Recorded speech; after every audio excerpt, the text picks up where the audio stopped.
everyone. Hello. 17 word places where they speak German by Oli Richard YouTube channel. Now, I must admit, I saw on the thumbnail, Canada was there. And I have no idea where they speak German in Canada. And I'm from Canada, living in Thailand. So I don't think Thailand is going to be on the list because I don't know. I know there's some German restaurant in Thailand, but area where they speak German, I don't think so. So it's going to be quite interesting. 17 is a lot. Because of course there's Switzerland and Belgium, but I'm sure there's going to be outside of Europe and it's going to be quite interesting. So anyway, let's go. Let's go. Which country do you think this welcome sign is in? And where is this? Oh, Taiwan? Huh? on earth is the Germany of the Caribbean? Well, I found a whole lot of places in the world where fascinating German communities exist and some very curious stories. But first, the fatherland. Ich heiße Trixie und ich wohne in der Nähe von Hamburg. Ich bin in einer kleinen Stadt nahe Hannover aufgewachsen und dann immer mehr in den Norden gewandert. Ich arbeite als Schulleiter. Ich bügle als Deutschlehrer. Ich arbeite als Lehrer. Just because it's Germany doesn't mean there isn't some interesting dialect stuff going on. During Napoleon's time, the Hunsrück region was briefly part of France, and this German dialect has a few words that sound like French. Oh wow! Allez, la, lou, banane. Oh, muscuri doesn't sound the same. Oh, ça en German, c'est banana. Okay. Yeah, kind of makes sense. But in English, it's banana too, so. Hunsrück, Germany. Yeah, that last one doesn't, but I can explain. Simple story. In 1800s Hunsrück, they didn't really know much about bananas yet, and so they called it a yellow fat bean. A century later, they figured that bananas must come from Greece, and so they gave it a Greek name, and I guess it stuck. Even today, there are many ways to speak German in Germany, but German is actually an official language in 6 countries: Germany, Austria, Belgium, Luxembourg, Switzerland, and Liechtenstein. And there are German-speaking populations in all of these countries too. Basically, Europe loves German. In Belgium, only 1% of the people speak German, and they are mostly in this tiny area of Wallonia. It used to belong to Germany until World War I came along. Makes sense. Austrian Äpfel, German. Äpfel, lecker, lecker, leben, leben. Basically, one say lieben and one say lieben. It's like Lecker, lecker, leben, leben.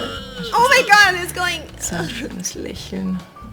Geht auf wie die Zunge. Austrian German mostly has standard German grammar, but a unique vocabulary and lots of different dialects. Check out these 2 totally different words for plum.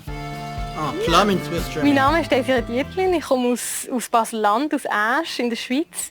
Und meine Muttersprache ist Schweizerdeutsch, wie ihr gehört, Baseldeutsch. This is Swiss German. Do you think it sounds pretty? Soft around the edges, I'd say. Although I believe the Swiss German dialect is pretty hard to understand, even for other Germans. Did you understand? Ma già fa parte facile, dice Ligerz. Ligerz. Cosa fai? Was machst du? Was tust? Was alle tun. Che sarebbe was tust tu? This sound like he's in the countryside or something. You know, this sound like he's far away from the main city, like more like a rougher. Che sarebbe was tust tu, però da noi si dice non Very deep voice. Si dice was tust. Dove vai? Wohin gehst du? Wo gehst du hin? Wow. So, remember this welcome sign I showed you earlier? If you guessed that it was from Italy, well, you got it right. It's a village called Isim in the Aosta Valley. People here speak Walser German. It's a mountain. I thought maybe, like, I don't know it. German that's actually considered to be a separate language. Check this out. Walser German, so English. What's the deal? Well, their ancestors migrated here in medieval times, and you can see how very isolated these valleys are. It's the perfect place to keep an archaic dialect alive. But I'm excited to take you out of Europe now. Are you ready? By the way, I have lots more of these language stories I want to share with you. So if you're enjoying this so far, click these little buttons around the screen and more will follow. Africa, Wir Namibia. stehen jetzt vor dem Farmhaus. Können Sie etwas über die Geschichte erzählen? Ja, das Haus ist von meinen Urgroßeltern erbaut, die 1890 aus Deutschland ausgewandert sind. German is big in Namibia. So So many of the street names and building names are in German, and many Germans live in pretty colonial towns like these. Also, have you seen... Yeah, but that's not surprising when you think about like colonization, right? A lot of countries in Africa, they speak French too. They speak different language, right? Because of the colonization. So desert scapes. Namibia used to be a colony of the German Empire, and slavery. up to 30,000 Namibians still speak German as a native tongue. It used to be a co-official language, but it's now a national language along with English, Afrikaans, and several indigenous languages. Ich heiße Wilhelmina. Ich bin 8 Jahre alt. So cute. Whoa. Well, since Germans have been here for so long, it's really not surprising that indigenous locals also know German phrases. Und was für mich schwierig war die Aussprache.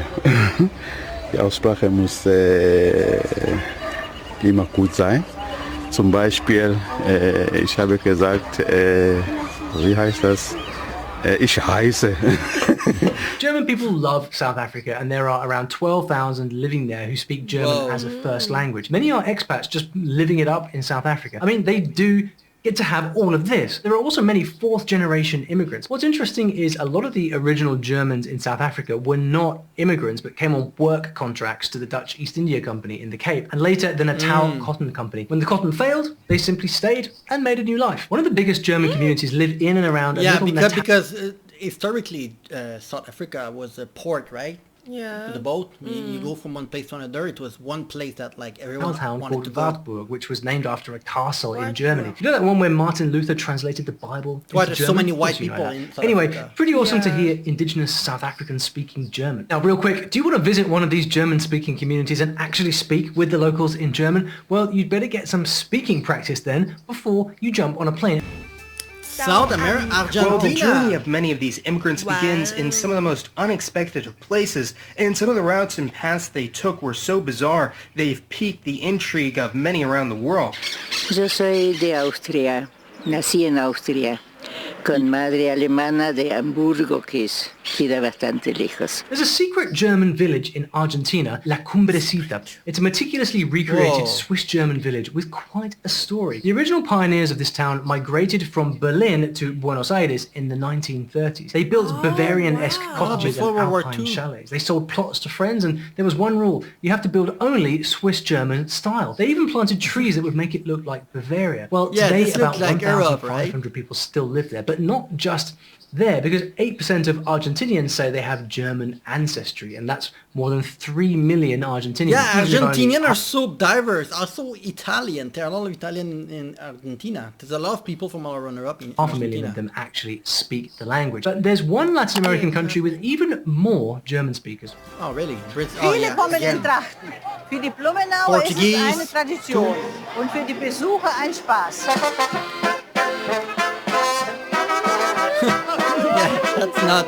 That look European. That look very European. Oktoberfest in Santa Catarina is considered to be the biggest German festival in the Americas and the second biggest Oktoberfest celebration in the world.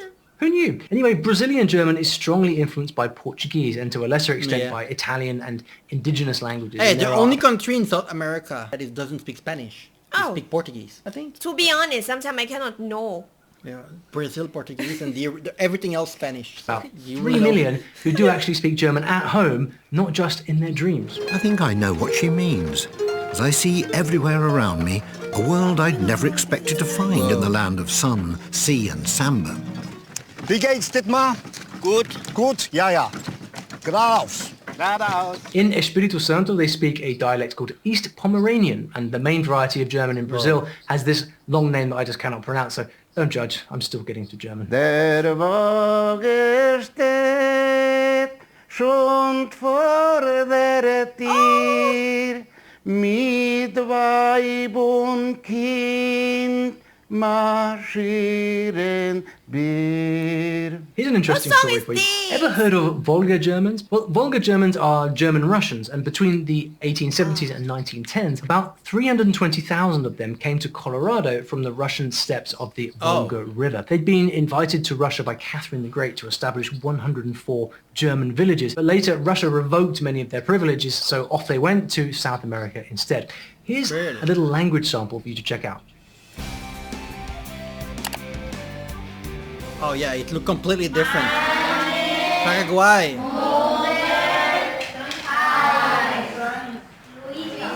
Alemanes siempre salen por la cabeza en primer lugar del mundo. Bueno, según los expertos en esto, ¿verdad? Well, there's Dicen que los Amazon alemanes forest, tienen right? la in mayor South parte America. del juicio del mundo. Mueang Right in the is a middle district of of San Pedro department in Paraguay, not too far from the capital Asunción. Strange story, there was once a German effort to create an Aryan colony. It was founded as a German settlement in 1887 by the brother-in-law of the German philosopher Friedrich Nietzsche. The plan was a failure, thank goodness, and many of its founders abandoned the colony, but not all of them. And today most of the population in the area still speak a mixture of German and Guarani. Imagine that. Not my strangest story of the day, mind you. Wait till we go down under. Venezuela. Whoa. In 1843, a group of 390 immigrants from Germany's Black Forest arrived in another forest in Venezuela. They were scientists, naturalists, writers, and painters, and they founded a village called Colonia Tovar. It was forbidden to marry outside the colony, but eventually the Misty Mountains worked their magic. Anyway, today it's called the Germany of the Caribbean, and they're pretty famous for hosting their own version of Oktoberfest, but the dancing does not stop there. Whoa. Canada.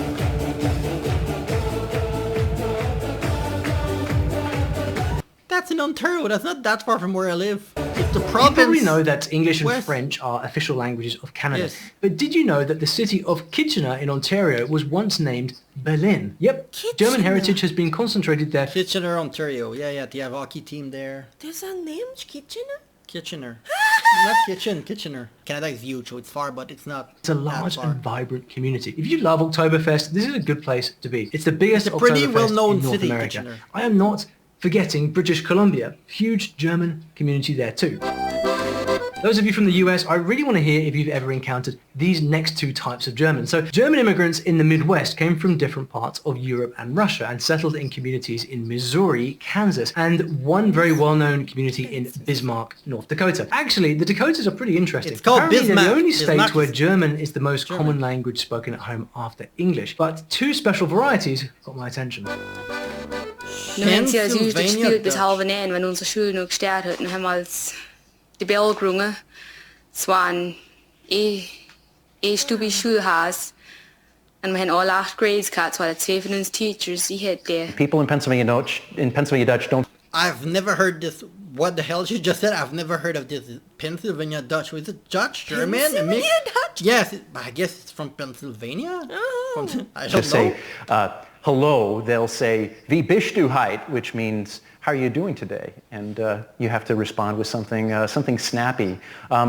I usually say something like ich bin ganz gut, ich bin so ziemlich. Ganz gut means very good or completely good. But there are a lot of different types of phrases that people use on a regular basis. Some people say, good morning, gute Maria. Good afternoon is gute Namidog, and good evening is guten Abend. Pennsylvania Dutch. Well, it's an American minority language and not Dutch at all, but a German dialect. Dutch is actually supposed to be Deutsch, and Deutsch doesn't mean Dutch, it means German. I know, one of those things obviously designed to make us crazy. So anyway, the community was formed by German immigrants so and is it's still not Dutch. alive and well. No, not at all. All the Amish people do know the Pennsylvania Dutch. There's Yes, it's popular in the Amish community. some states have a very different accent. You know the They'll use people that live without technology, that Yeah. still drive some camel, some yeah, horse and thing like stuff. that. Yeah, okay, that makes sense. I've Different seen words. documentary about that.